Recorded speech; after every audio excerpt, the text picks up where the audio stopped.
Hola a todos, es el último programa de Fortuna TV, pero volveremos más pronto de lo pensado, seguramente. ¿Cómo estás, Luis? Hola, Ceferina, hola Claudio, ¿cómo estás? Claudio. ¿Qué tal? Buenas noches, ¿cómo andan? Luis, hay muchas novedades, porque la verdad que este gobierno ha hecho de la economía el tema central. Bueno, es la demanda popular, digamos, ¿no? Arreglar la macro, pero además hacer otras cosas. Continúa el proceso de desregulación y está el tema de esta pelea entre los industriales y el gobierno, que no es sorprendente, pero a mí honestamente me sorprendió, digamos, el faltazo del presidente, porque es un gesto importante. ¿Cómo lo lees vos?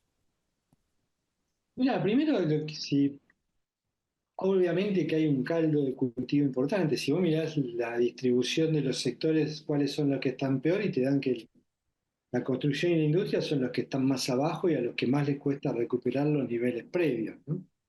Eh, entonces ya ahí tenés una razón. Después, dentro de la industria tenés algo que descolla, que es la refinación de petróleo, o sea, energía, por decirlo de una manera, que está bien arriba, y el resto está también en terreno bastante negativo, salvo pues, alimentos y bebidas, que siempre es un poco más estable. Entonces, hay una razón de ser, y ahí vienen los reclamos por ahí de la industria, así cuáles son las políticas productivas que nos va a dar el gobierno para afrontar la transición y ver hacia dónde va el sector. Yo creo que hay, digamos, me parece que hay una razón de ser, que es esto que te comento, y al mismo tiempo un temor histórico, que son estos episodios en los cuales la economía se abre y el tipo de cambio está apreciado, ¿no? O sea, si Claro. querés, hablamos de los 70 de José Mercado, ¿te acordás la vieja canción de Charly García sobre la política de Martínez de Oz? Después, si querés, una parte de los 90 con Cavallo. Yo siempre recuerdo una historia de Ricardo López Murphy en una librería en New York con un colega que estaba ahí comprando libros, otro economista norteamericano, y escuchó hablar tres mujeres, eran tres mujeres que eran maestras argentinas, y el economista norteamericano dice, che, qué bien le pagan a las maestras argentinas que se vienen a comprar libros en New York. Y entonces Ricardo le tuvo que explicar que era el atraso cambiario, digamos, que no era Claro. otra cosa. Me parece que esos episodios generan temor porque en el pasado estuvo asociado también a algunos sectores que la pasaron mal desde el punto de vista de su producción y subsistencia, digamos, de algunos sectores que tal vez con un tipo de cambio muy depreciado y con una economía cerrada tienen las ventajas de un mercado cautivo y que si se abren tienen que salir a competir. Por eso me parece que ahí viene también un poco la cual sigue siendo la agenda de gobierno. Lo que está haciendo Federico Sturzenegger es muy importante, pero como vengo reiterando muchas veces, digamos, hay leyes que requieren sí o sí tratamiento legislativo. Una reforma tributaria en serio no pasa por un decreto, una reforma Claro. laboral en serio tampoco, una reforma de las relaciones fiscales con las provincias, por una de que el apetito voraz de las provincias quede en línea con lo que haga el gobierno nacional en materia tributaria. Digo, hay muchas cosas que hay que hacer para que la economía se banque un tipo de cambio más bajo, apreciado, un peso fuerte, y pueda competir exitosamente a nivel global, ¿no? Ahora, Claudio, habrás visto en las reuniones de fin de año cómo los ejecutivos explican a sus públicos todo lo que están haciendo para tratar de adaptarse, porque el modelo de negocios cambió, ¿no? El modelo de negocio no solo cambió, sino que hoy el foco está en tratar de mantener las ventas y a costa, obviamente, de la rentabilidad. Hace un ratito hablé con un empresario que está abriendo una segunda cadena de tiendas departamentales, una inversión de $2 millones, la está abriendo en Pilar, podemos no decir la marca, definen ustedes, y él decía, los primeros 6 meses fueron duros, los segundos meses vienen muy bien, la verdad que hemos recuperado mucha venta, pero obviamente bajamos la rentabilidad. Los de afuera van a venir, tenemos que ser los argentinos los primeros que estemos invirtiendo para que cuando vengan y bienvenidos estemos mejor preparados. Entonces me parece que hoy la clave está un poco ahí, cómo mantener las ventas y cómo surfear esta ola hasta que, bueno, cada uno se acomode, ¿no? Y creo que la próxima entrevista, que es con Dante Sica, creo que va a haber, hay diferencias respecto de los sectores, ¿no? Que claramente están marcando un crecimiento y los que, bueno, les va a costar quizás un poquito más adaptarse. Bien, y vamos a la primera entrevista que es con Dante Sica, economista, fundador de la consultora ABCEP. ¿Cómo estás, Dante? ¿Qué tal? Buenas tardes, ¿cómo están? ¿Bien? Gracias por la invitación. Por favor. Y el tema es el tema lo que está pasando entre el gobierno y la industria. Vos le dijiste a la radio CNN que el conflicto es histórico.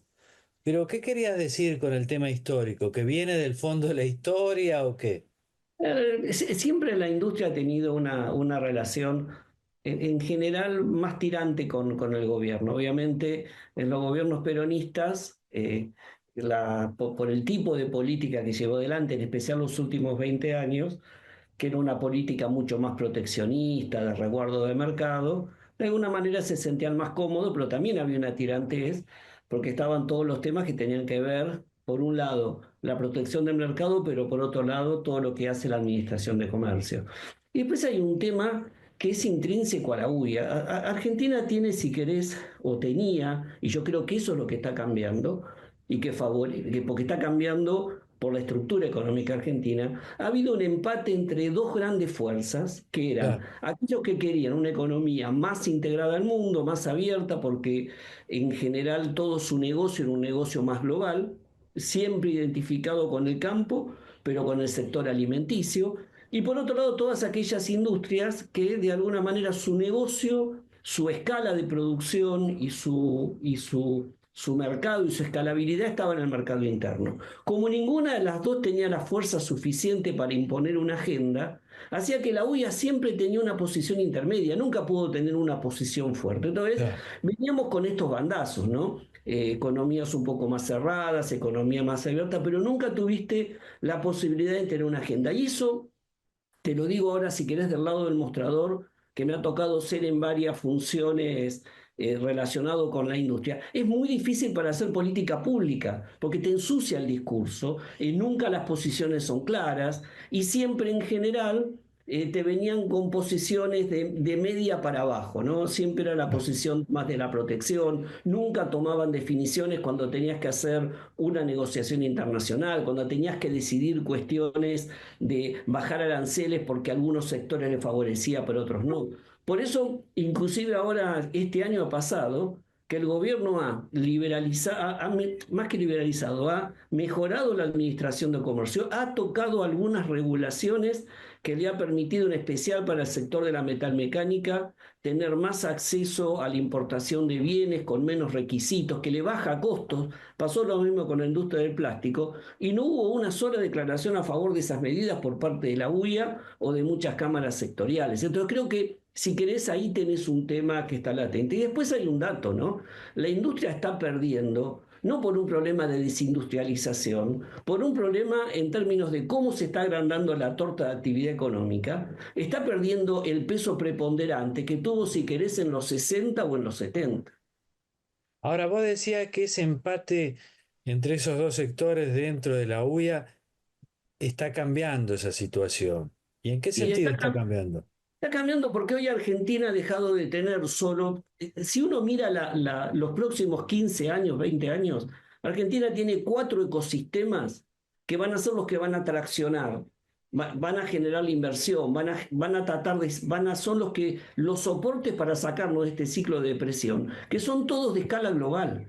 Todo lo que es el sector del agroalimentos, que vos pensás la tendencia internacional. En 20 años, de cada 5 habitantes, 3 van a ser asiáticos. Todos estos demandan alimentos, Ah, hay problemas el cambio climático está generando inseguridad alimenticia, entonces hay un gran sector para crecer.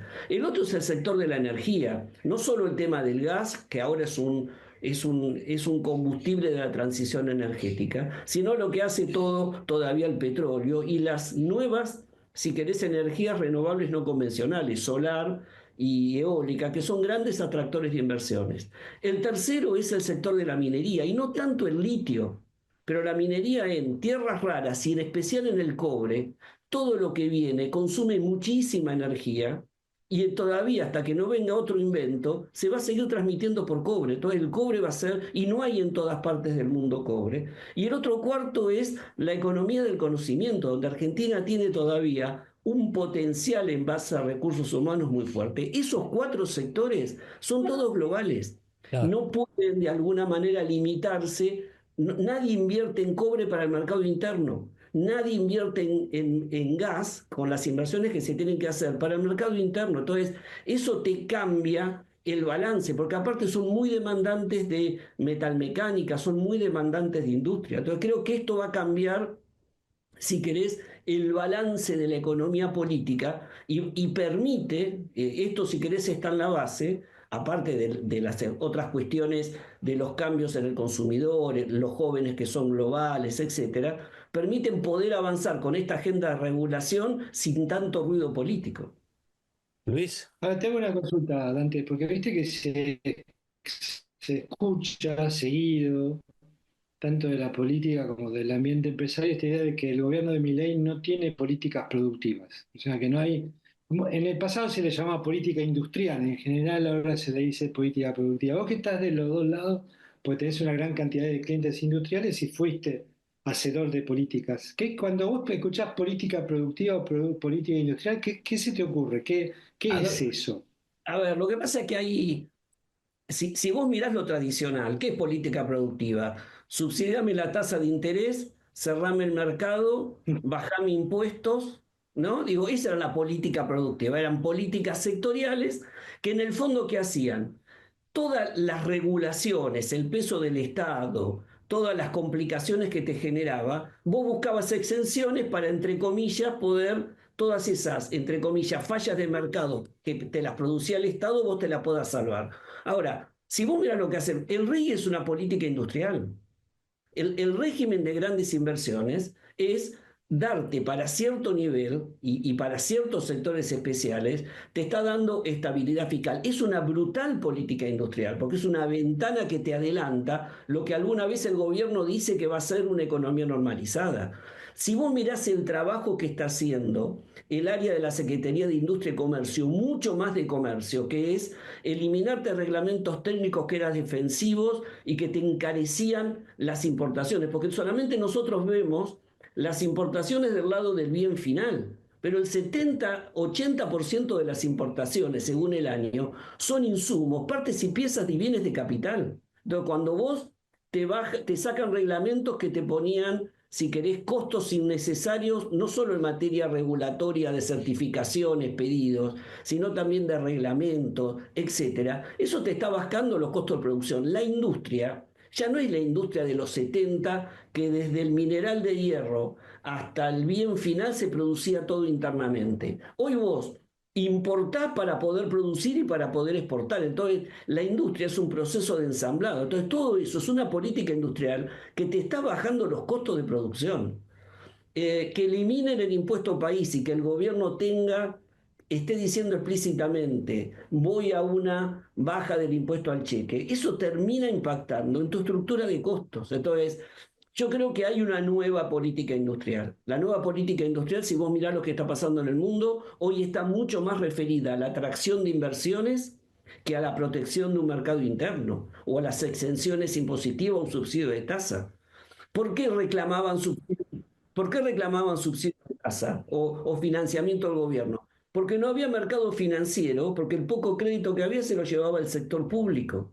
Que ahora haya crecido el crédito de niveles bajísimos, pero a ver, que haya crédito va a mejorar que las empresas puedan hasta tener procesos de reestructuración. Yo creo que hay política industrial, no es la que tradicionalmente uno pensaba como la política sectorial, pero me parece que el gobierno está dando señales, que después te gusten o no es otra cosa, pero las señales las está dando.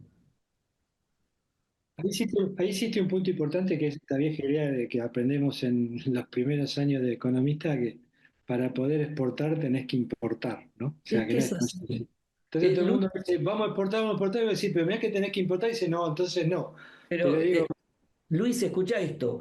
Cuando vos mirás las exportaciones alemanas, el 50% del valor de una exportación alemana tiene componentes importados. Ahora, ¿qué hacen? Y ellos tienen salarios altos, lo mismo que en China, pero porque vos importás partes, componentes, le pones tecnología, eficiencia, lo que sea, y después haces un proceso de exportación. Nadie hoy es autosustentable, porque no te da la escala, no lo podría. Nosotros con este tamaño de mercado, no nos daría, no nos da para tener producciones que puedan completar toda la vidriera. Lo sufrimos los últimos años del gobierno kirchnerista, donde te faltaban repuestos para los tomógrafos, comprabas nada más que camionetas porque era lo único que producíamos, no tenías variedad de autos. Digo, estábamos atrasados en materia de los nuevos lanzamientos tecnológicos en todo bienes durables, bienes de capital. El mundo va a esa corriente. Por eso, discúlpame, último tema, ¿no? Pero fíjate que nuestro diseño institucional en el sector empresarial responde a una economía cerrada y corporativa de la década del 70. Tenés una cámara de productores, otro de importadores, otro de pymes, otro de grandes empresarios, 4 o 5 cámaras para un solo sector. Cuando hoy el proceso de producción, sos importador y exportador, te concentrás en un bien, importás el resto para completar la vidriera. No podías no depender de la importación en un proceso productivo. Sin embargo, vos, de nuevo, como funcionario, cuando haces política pública, si no hablas con todos, te acusan de que o estás con los grandes capitales, o estás contra las pymes, o estás con los importadores, o estás con los empresarios nacionales. Un quilombo. ¿Y ahí te preocupa el nivel del tipo de cambio? Porque viste que la otra historia es si abrís mucho, importás, ¿qué pasa con los sectores que sustituyen impo? Digamos, ¿te estás preocupando eso o lo ves con tranquilidad? A ver, yo te cambio la cuestión. Digo, claramente, si lo que estamos viendo en términos de los sectores que van a traccionar es cierto, tenemos que acostumbrarnos a un tipo de cambio estructuralmente más bajo. Antes teníamos un solo sector que traccionaba, que era el agro, ahora vamos a tener entre 3 sectores más con gran dimensión de exportación. Claramente el tipo de cambio que viene es incompatible con este marco regulatorio, con estos convenios colectivos, con esta estructura impositiva. Entonces, ahora la agenda de reformas estructurales y de desregulación tiene que empezar a tener una velocidad, porque seguramente va a haber entre el año que viene y el otro algún ruido en algunos sectores. No es que van a desaparecer sectores, no va a desaparecer la industria textil. Ahora, seguramente muchas empresas se van a concentrar, algunas se van a caer. Digo, vamos a tener una recomposición de nuestro tejido industrial. Yo no creo que desaparezcan sectores. Si vos mirás, por ejemplo, Argentina podría tener un nicho importante en todo lo que son los hilados naturales, que es donde el mundo va por el tema de sustentabilidad. Tenemos algodón, tenemos buenas hilanderías, tenemos buenas tejedurías. Ahora, no va a ser la industria textil el motor de expansión de la economía argentina, va a acompañar un proceso. Ahora, de nuevo, esto es importante, ¿no? Digo, en la economía cerrada, con alta inflación, que no importaban los temas de calidad, que vos te pasaras en algún rubro, en un convenio colectivo, y le dieras algo más al sindicato para ganar la paz social, no había problema. Total, lo tirabas al precio y lo tirabas contra la inflación. Hoy, si Claro. te pasás medio puntito, o le diste en el convenio de bancario, le diste un poquito más para la obra social o para su fondo de garantía, ahora ya no lo podés pasar al precio. Entonces, o perdés mercado o perdés rentabilidad. Creo que se viene un proceso de revisión. Al estilo, viste, de aerolíneas, Mm. que revisaron el convenio colectivo para buscar competitividad. Ahora viene un proceso que el gobierno tiene que acelerar la agenda de regulación, pero que las empresas, si eso lo están haciendo, están empezando a contar y a mirar los procesos adentro de sus empresas para ser más competitivos. Hay mucha grasa ahí, ¿eh? Hay mucha grasa. Sí. Vos pensás, digo, las empresas hasta el año pasado, ¿qué hacían?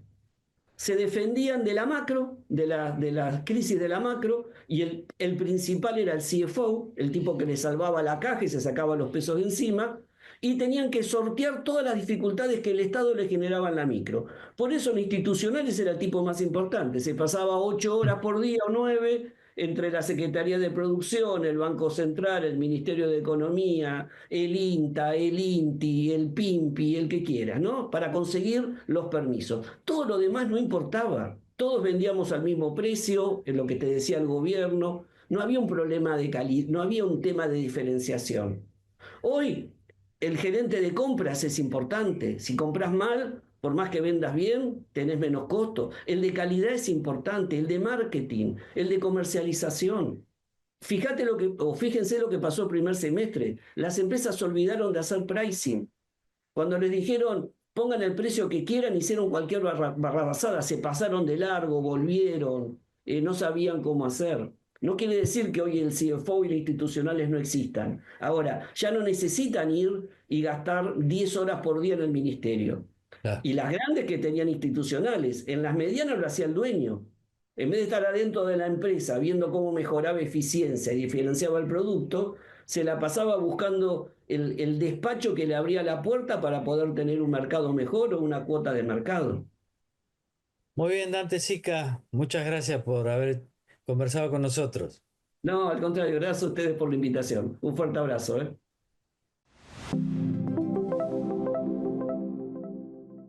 Bien, vamos a la segunda entrevista. Estamos con Claudia Álvarez Argüelles, una persona muy conocida, empresaria hotelera. ¿Cómo estás, Claudia? ¿Qué tal? ¿Cómo están ustedes? Muy bien, Seferino, un placer verlos. A vos, a Luis, a todos. Y a Claudio. Sí, acá estamos todos Y a Claudio. expectantes, porque claro, tu hotel emblemático, el que todos conocemos, es Costa Galana, en Mar del Plata. Y la primera pregunta es casi cantada, porque Mar del Plata es una referencia para todos en el ámbito del turismo. ¿Cómo viene la temporada?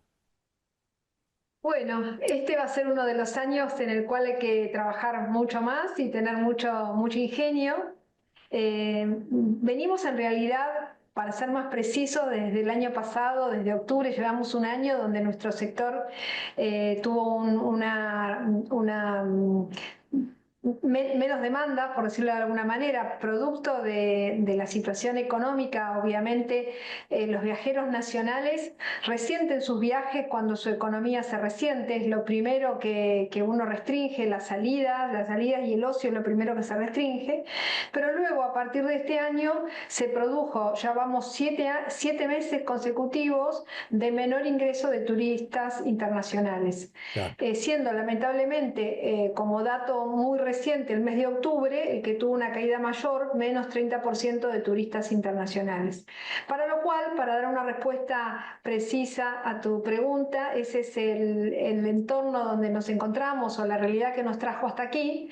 Creemos que va a ser una temporada medida, no creemos que vaya a ser una temporada mala, porque, como bien decís, Mar del Plata es un clásico del turismo y el Costa Galana es un hotel muy emblemático, pero yo siempre tengo que velar por los otros hoteles también y por todo el sector. Me interesa que le vaya bien a todo el sector, y va a ser una temporada difícil, donde los empresarios vamos a tener que ser muy restrictivos con los precios, quizás ni siquiera compensando inflación, porque lo que a veces se toma Mar del Plata como un referente de precios, pero no podemos olvidarnos que estamos dentro de la economía, de la misma economía, y con los mismos incrementos de costos, que si bien ahora con esta inflación más reducida se vienen acomodando los precios, estamos en tarifas, casi toda la oferta hotelera, por debajo de lo que significa la paridad inflacionaria, y los costos han ido subiendo.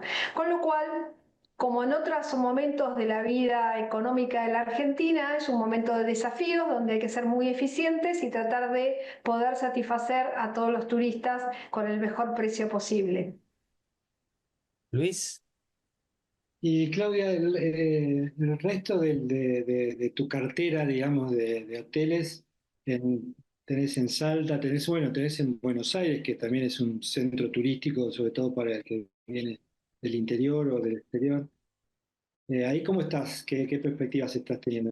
Bueno, es muy interesante tu pregunta, porque la Argentina es muy dispar en su comportamiento, ¿no? Las provincias que están más vinculadas a otras industrias de pronto tienen una sostenibilidad mayor con el turismo corporativo, ¿no? Que también es parte de nuestro, es uno de los segmentos importantes. Entonces, tanto Neuquén como Salta tienen un mix, sobre todo también una base muy importante de turismo corporativo, y se ha resentido la demanda, pero en menor proporción que destinos más turísticos turísticos solamente de leisure o de placer como es Mar del Plata. Y dentro de todos los destinos, el que siempre mejor tiene, el que tiene una mejor performance es Buenos Aires.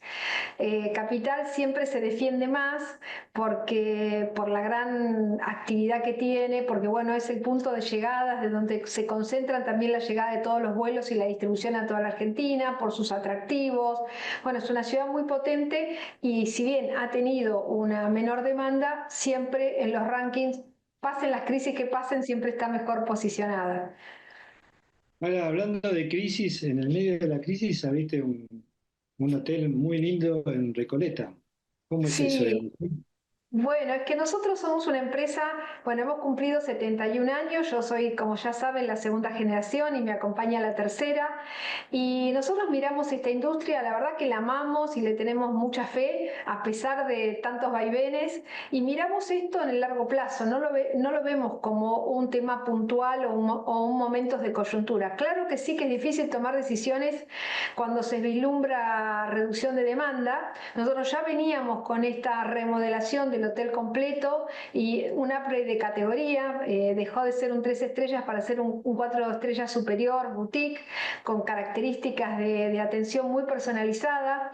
Tenemos además, que creo que también cabe destacar que le tenemos mucha fe a ese segmento, ¿no? Al segmento de turismo más de upscale, o sea, más elevado. No es un 5 estrellas, pero es un 4 estrellas superior y es un segmento que tanto en el mundo como en la Argentina viene defendiéndose mucho mejor de las fluctuaciones de demanda.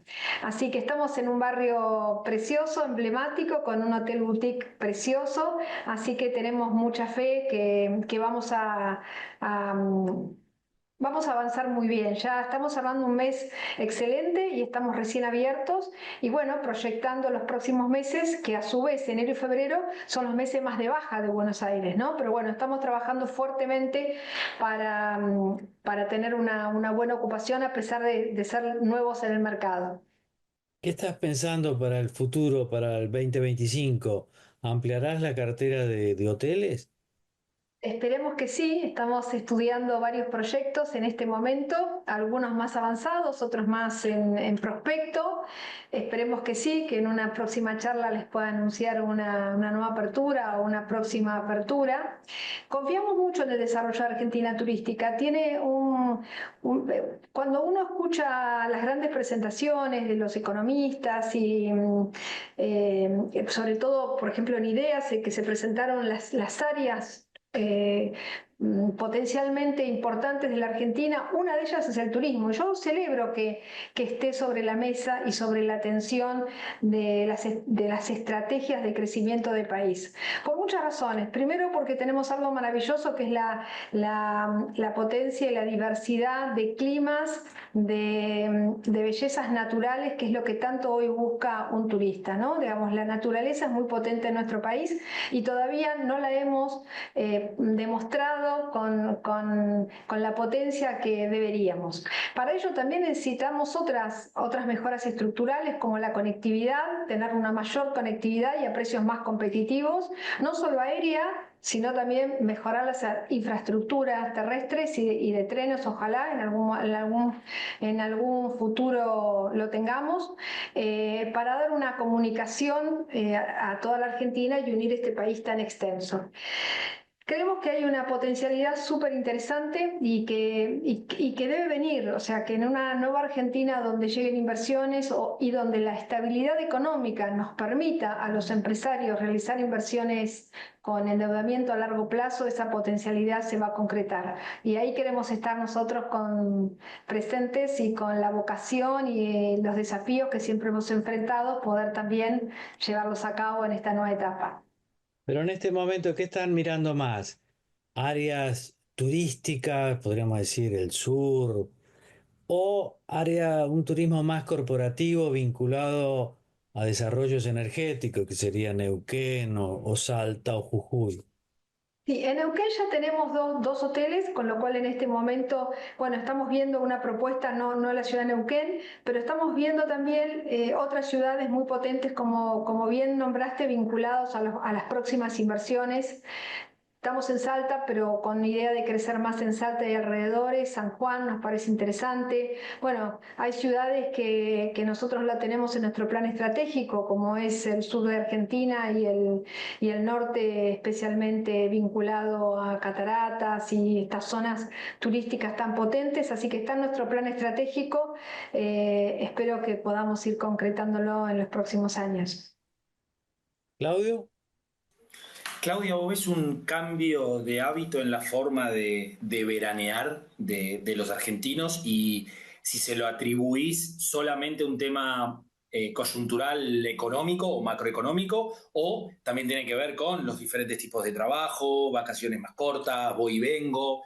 ¿Qué análisis haces de ese cambio de tendencia? Sí, Claudio, muy buena es tu pregunta. Los cambios se han generado en el mundo, no solo en Argentina. Nosotros le agregamos algún otro condimento. El condimento que le agregamos nosotros es que volvimos a una práctica de antes de pandemia que otra vez se está reservando las vacaciones o el fin de semana muy sobre la fecha. Después de pandemia estábamos planificando más y reservamos con más tiempo, ahora de nuevo volvimos a la inmediatez. Yo calculo que también tiene que ver con que, bueno, ¿qué hago con el dinero? O qué tengo, o si puedo salir o no, y esas decisiones muy de último momento. Volvimos a esa tendencia muy argentina de reservas sobre el último momento. Pero a nivel mundial, como tú lo has dicho, hay un cambio muy importante. Las vacaciones ya no son esas vacaciones extensas que se solían tomar antes, sino que las vacaciones se distribuyen durante el resto del año. Y a su vez, eso implica vacaciones más cortas y más salidas durante el año. Y a su vez hay una tendencia, depende de las edades y depende los grupos familiares, a especificar más qué queremos hacer. O sea, grupos familiares que a lo mejor les interesa estar juntos, transversalmente todas las generaciones y tener una salida específica.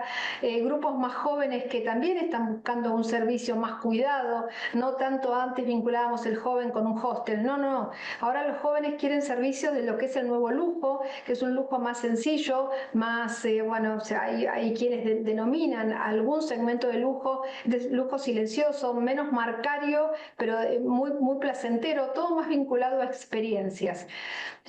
Ahora se habla mucho de experiencias, para nosotros como cadena no es nuevo, nosotros siempre hemos hablado de experiencias porque es lo que nos gusta brindar, pero bueno, hoy está en el candelero, ¿no? Se busca la experiencia en la salida, más allá de lo básico que puede entregar un hotel, por lo cual es muy importante esa relación de hotel y destino para crear esa oferta que sea respetuosa con el medio ambiente, que es otro de los temas que los jóvenes prestan mucha atención, que sea sustentable para que no haya masificación en las ciudades. Este es un fenómeno que vemos no en Argentina, pero sí en Europa, que empieza a haber corrientes de no desear turismo porque se han masificado ciudades. No tenemos esa problemática nosotros, todavía podemos seguir creciendo en demanda, pero sí son temas que hay que estudiarlos y planificarlos desde las políticas públicas. Claudia, y vos que sos una enamorada de Mar del Plata, y yo estaría dudando entre ir a Río de Janeiro o Mar del Plata, y cómo me convencería? ¿Por qué debería ir a Mar del Plata? Vos te le hiciste la pregunta a alguien que no le gusta Río y se ríen todos mis amigos que les encantan. Realmente creo que Mar del Plata te ofrece grandes diferenciales con respecto a Río de Janeiro. Por de pronto, no quiero hablar de otros destinos porque no me corresponde, siempre me gusta hablar en positivo, pero no, tenemos quizás, eh, son distintas nuestras playas, pero cada persona que viene a Mar del Plata encuentra el tipo de balneario que le gusta, porque si queremos playas más abiertas, más salvajes, el sur de Mar del Plata tiene unas playas con sus acantilados y sus olas que son magníficas y no las tenés en Río. Si querés unas playas con más servicios, que yo les digo, como son como más urbanas, pero que te ofrecen de todo, inclusive para que tus niños tengan recreación, tenés todas las playas desde Playa Grande también hacia el sur y también hacia el norte de Mar del Plata. Pero Mar del Plata además te ofrece una oferta cultural que es la única ciudad en el mundo que en Mar del Plata te tiene en su cartelera una cantidad de espectáculos para toda la familia, a todos los gustos, además de los shows musicales y además de la gran propuesta para los jóvenes, que ha sido una característica de los últimos años con los DJs famosos del mundo que están aquí en el sur, en las playas, que son, la verdad, una convocatoria enorme, pero también los eventos deportivos, los grandes conciertos. Realmente es una gran ciudad y sinceramente, creo que tenemos mucho más potencial y mucho más que ofrecer que Río. No me quiero olvidar de la oferta gastronómica que ha crecido en los últimos años, que nos diferencia y nos caracteriza. Tenemos una oferta gastronómica para todos los gustos, para todos los sabores, desde pesca, parrilla, pastas, distintos precios, distintas calidades, pero todas muy satisfactorias y a precios muy competitivos. Así que creo que no hay El que golf, dudarlo. Mar más el del golf. Plata los espera. 5 canchas de golf entre Mar del Plata y sus alrededores. Canchas de pádel, que ahora es un deporte de moda también y muy buenas. Pádel, perdón, canchas de pádel, surf, con Karting. escuela de... claro, también. Pero el surf no es algo menor, que nos distinguimos también por ello y es un deporte que cada vez se practica más y que la gente viene y toma clases y que se anima por lo menos a iniciarse. Así que bueno, tenemos muchas propuestas y todas muy buenas. Bueno, muchas gracias Claudia Álvarez Argüelles, y feliz 2025 porque nosotros nos estamos despidiendo con este programa. Me dijo Luis, muchas gracias por invitarme, los felicito por el programa y espero que el próximo año repliquen este éxito y les deseo un año muy venturoso, con mucha salud sobre todo y muchas realizaciones. ¿Qué estamos viendo en esta pantalla? Estamos viendo la tapa de un libro, Poder desde el no poder. El autor es Fabián Barros Requeijo, que es el presidente de Pagotic. Él nos va a explicar de qué se trata. ¿Cómo estás, Fabián? Hola Seferino, hola Luis, hola Claudio, gracias por la invitación y por divulgar el libro que va a salir con Editorial Perfil este Ajá. mes. Eh, es un orgullo después de 17 años escribiendo y habiendo estudiado tantas disciplinas, poder compartir mis visiones acerca del poder desde el punto de vista psicológico, Pero eso personal, es desde político. el poder para ser empresario, digamos, ¿no? No solamente, el poder genérico es extraño porque hay pocos libros verdaderamente del poder concreto. Pareciera que a los poderosos no les gusta compartir su conocimiento, digamos. El príncipe quedó en la Edad Media, Clausewitz era solamente por la guerra, el libro de los estratagemas chinos, pero es como que las prácticas del poder a la gente les gusta ejercerlas, pero no Claro. compartirlas. En mi caso, creo que conocer las claves y dar a difundir las claves de acerca del comportamiento del poder ayuda a que a los malvados no les sea tan sencillo poder Fabián, manejarlos. el Y libro muchas entonces veces, como dice, se va a distribuir con la revista Fortuna. con el diario Perfil y con la revista Noticias. Esto va a haber que editarlo. Si querés empiezo de nuevo para No, para ahorrarte nada, se problemas de entiende edición. perfectamente. Es decir, va a salir con el diario Perfil, con la revista Fortuna y con la revista Noticias. Pero bueno, ya que estamos, vamos La a última someterte acá semana, con Luis y Claudio a un examen. dale, peguen duro, así nos Un divertimos, examen pasamos un lindo momento. práctico. No sé si vas a Eh, divertirte mucho, Fabián. Vamos a ver al final. Mirá, acá Va en tenemos... cuatro, esto es importante, ¿eh? Seferino. Por favor. Va en 4 fascículos, va a estar en las librerías en formato Ajá. libro y con la revista salen 4 entregas mensuales. Ah, es un libro, claro, gordo, ¿no? Pero Sí, sí, vamos a ver tenía si es más de verdad, 800 vamos a ver si es páginas y lo verdad. separé. Vamos a tomar como ejemplo, Pegame, no dale. te quieras escabullir. Vamos a tomar como ejemplo al presidente Javier Milei, que esto de actuar el poder lo actúa bastante bien. ¿Vos qué crees? ¿Que conoce el poder, el manejo del poder, que está improvisando? ¿Qué es esto? A ver. Bueno, Creo que se está basando en El Mago del Kremlin, un libro que estuvo su autor hace relativamente poco, donde está jugando al caos. Vos a Milei lo podés leer por los hechos o por lo que Claro. dice. En definitiva, está jugando una estrategia de un mago que sacude la paloma por un lado mientras hace el truco con la otra. Entonces, hay una política implícita, que es la verdadera política, y una política declamativa, que hay que ver qué grado de interés le provoca o no. Así que realmente es un maestro, no sé si él, pero al menos Santiago Caputo es muy posible que lo sea, es un mago del poder como lo estamos planteando exactamente en el Ah, el libro. libro te habla de Lo eso, que te consiste permite conocer a Milei. Vos decís, en no hay entender que, no hay que escucharlo, sino hay que verlo actuar. exactamente. Vos habrás conocido al Negro Ortiz, un jugador de Y de River, Independiente.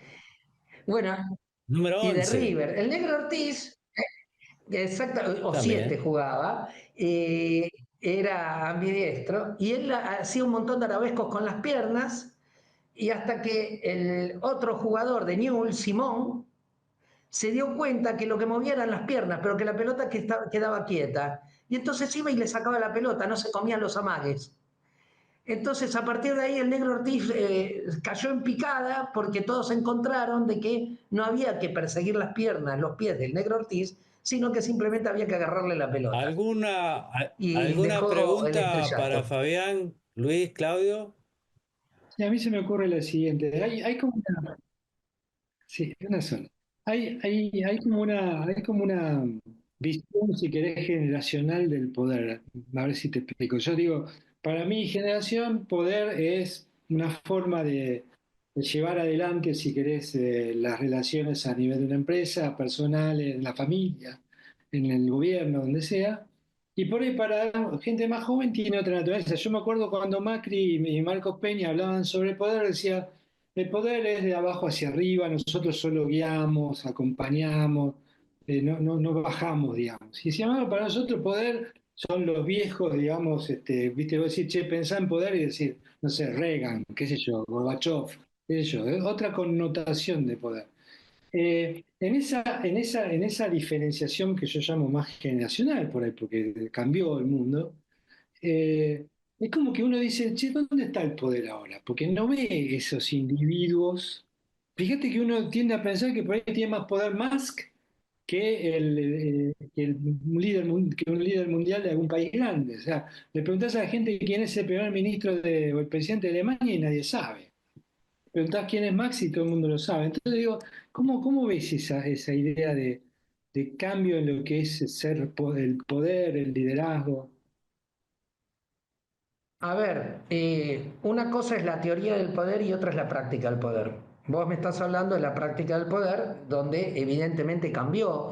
Nosotros estamos todavía en una metáfora analógica del poder, donde el poder, el monopolio del poder lo tenían los estados nacionales porque tenían en la fuerza la coerción. Y entonces todavía tenemos el mindset que el gobierno es todopoderoso, y cuando vos analizás los gobiernos respecto a una corporación, que cualquier corporación tiene el PBI de toda América del Sur, por ejemplo, ahí te estás dando cuenta quién tiene más poder, el municipio X o la empresa que está instalada ahí. Y cuando vos conocés los municipios, decís, tienen un poder declamativo nominal y normativo, pero el poder real lo maneja otro, digamos. La anécdota que tengo yo es en Barcelona, yo estaba como responsable de Samsung para corporaciones en España, y el día que gana Carlos Rovira con un 56% de los votos, Samsung decide irse de Cataluña y no pudo hacer nada. Carlos Rovira ni todo el independentismo catalán. Entonces, realmente, ¿quién tiene más poder? Un municipio que permite que se utilice que se construya un hotel en el Mediterráneo, como se hizo en Málaga, o el movimiento ecologista a nivel mundial. Y es muy difícil porque un municipio de 3.000 habitantes es muy fácil de sobornar porque tiene 3, 4, 5 concejales, y haces un negocio de 500, 1.000 millones de dólares afectando un bioma que es propiedad de todos los europeos o de todo el mundo.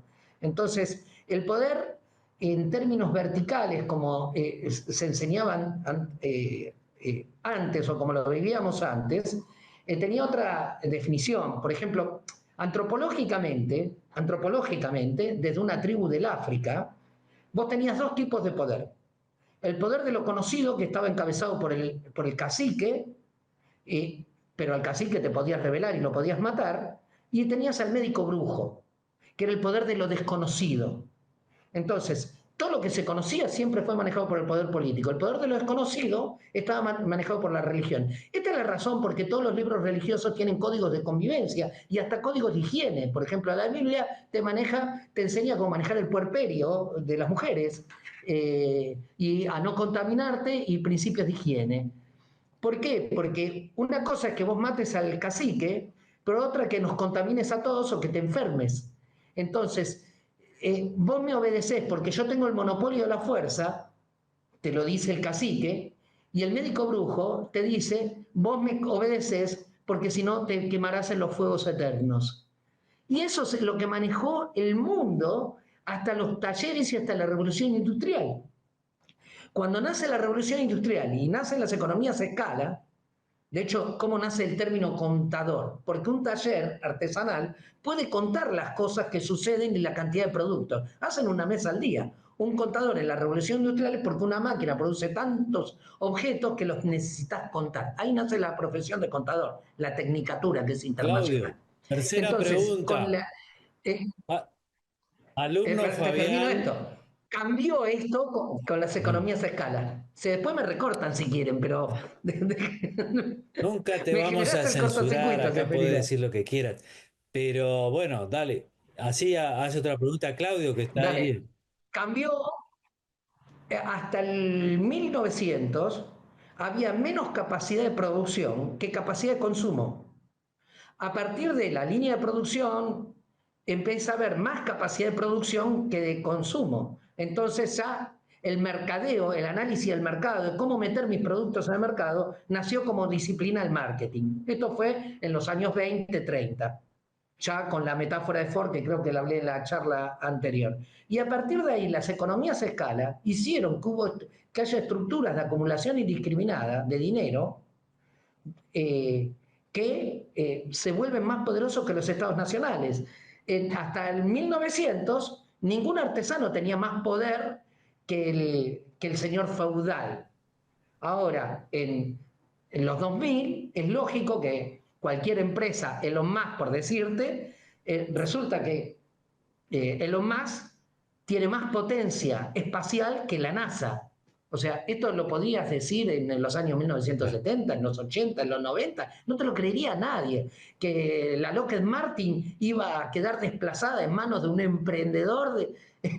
Es una locura, no cabía. Entonces cambió el modelo de configuración del poder. Si vamos al libro, y desde la teoría, no desde la práctica, ¿no? Si vamos al libro, yo concibo el poder desde el paradigma de la complejidad de Edgar Morin. Considero que el poder tiene un comportamiento caótico, que lo entiende muy bien Milley. Ese comportamiento caótico, que no confundamos caos con desorden, desorden es entropía, caos es una lógica muy difícil que desborda tu capacidad de entendimiento. No hay nada perfectamente caótico porque la probabilidad estadística de que pueda haber algo suficientemente desordenado es cero. Y después de ese momento, la propia dinámica del universo haría que vuelva a tener orden. O sea, si quieren lo podemos No, analizar hasta el Big Bang y el origen de la vida. Pero no hay problema, Claudio, ¿eh? No, Fabián, te quería preguntar, vos cuando hacías el análisis del poder y quiénes tienen poder, parece que hay una distinción también interesante en lo que es el poder visible y el poder invisible, ¿no? El poder, digamos, que se ve y el poder que no se ve y que se ejerce igual. ¿Qué análisis haces sobre esto? ¿Cómo lo ves? Sí, por eso lo importante de la pregunta que me decía Luis, tenemos que primero empezar a definir qué es poder. Y el poder es algo subjetivo, donde poder es la capacidad de lograr resultados. Vos sos poderoso si podés lograr resultados, pero que no pueden ser triviales, porque si no, no te sentirías poderoso. No te sentís poderoso de mover el mouse.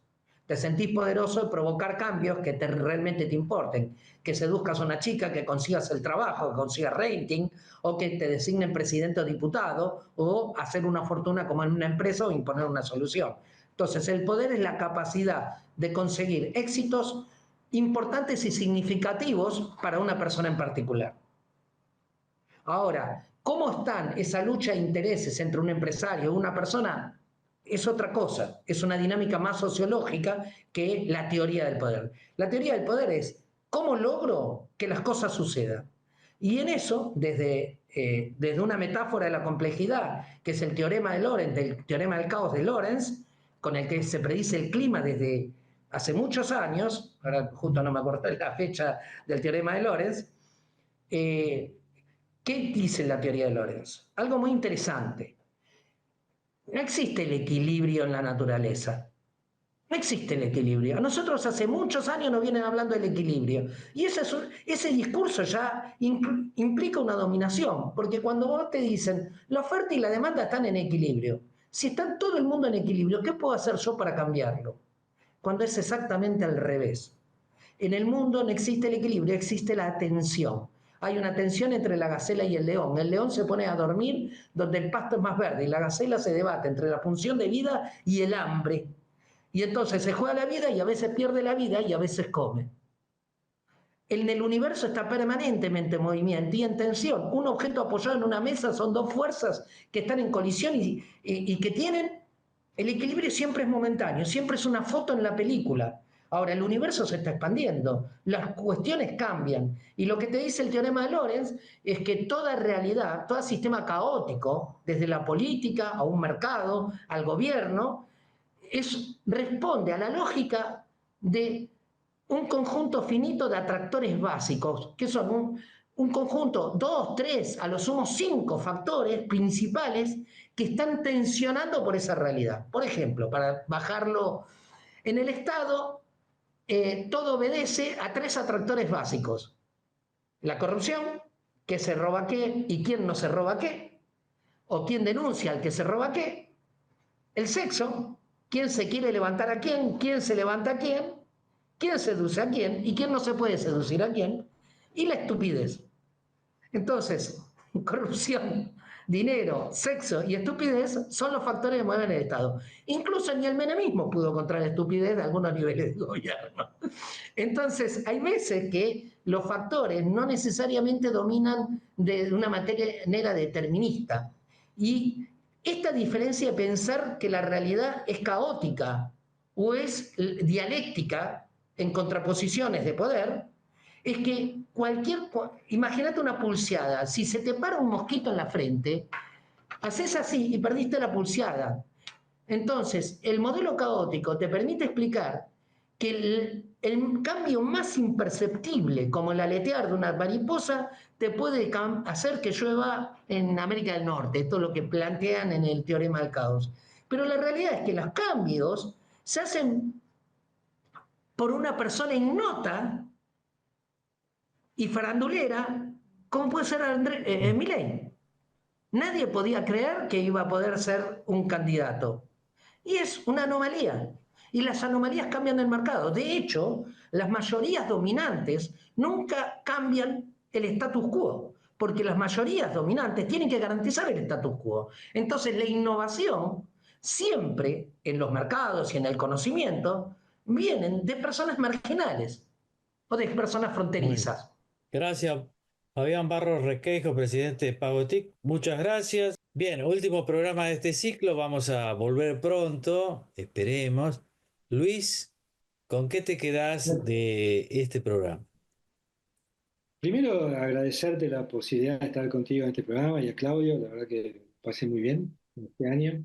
Respecto a este programa, la verdad es que siempre un poco gira a nuestros entrevistados, capaz que el mundo gira en torno a esto, pero digo, estas dicotomías entre corto y largo plazo, cómo tomar las decisiones correctas, cómo apostar de alguna manera al futuro, digamos, y manejarnos dentro de ese caos que siempre aparece en la Argentina, pero que en el fondo, si entendí bien lo que dijo nuestro invitado, detrás de ese caos, por lo menos lo que decía Lorenz, era que detrás del caos, o del aparente caos, había leyes muy precisas, con lo cual está bien informado, que es nuestra pretensión de este programa, siempre paga, digamos.